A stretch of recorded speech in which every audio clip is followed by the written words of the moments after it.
më tej me zhvillimet kryesore në rang ndërkombëtar. Negociator ukrainas, rus dhe amerikan takohen sot në Abu Dhabi për herë të parë që pas agresionit rus në Ukrainë 4 vite më parë. Tryeza vjen pas një takimi të mbajtur të enjtë në Moskë mes presidentit Putin dhe të dërguarve të Trump, Steve Witkoff dhe Jared Kushner. Kremlini i quajti të dobishme dhe shumë të sinqerta këto bisedime mbi planin amerikan për fundin e luftës.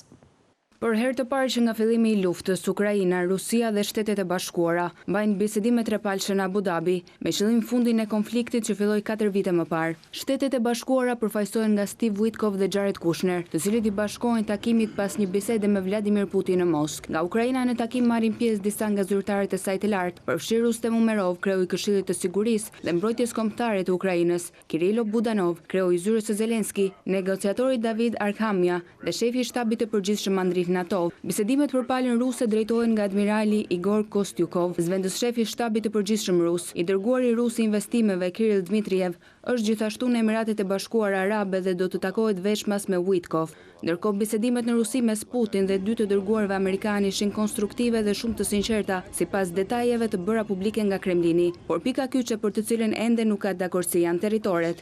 Putin theksoi gjatë takimit se nëse nuk zgjidhet kjo çështje, sipas formulës territoriale, të rënë dakord gjatë takimit me Donald Trump në Alaska, nuk ka shpresë as për një zgjidhje afatgjatë. Lideri i Ukrainës Volodymyr Zelenski tha se pikërisht çështja e territoreve do të jetë një pjesë e rëndësishme e diskutimeve në Emiratet e Bashkuara Arabe. Ka pak detaje në lidhje me bisedimet në Abu Dhabi, por Zelenski ka thënë se ato do të zgjasin 2 ditë. Negociatat vinë në një moment të vështirë për Ukrainën. Vendi ka qenë në sulmet ruse që nga fillimi i këtij viti dhe infrastruktura e dëmtuar rënd. Ka lënë qindra mijëra familje pa energji elektrike në këto ditë të ftohta dimri. Ajo që bie sërish në sy është mungesa e zyrtarëve europianë në këto negociata.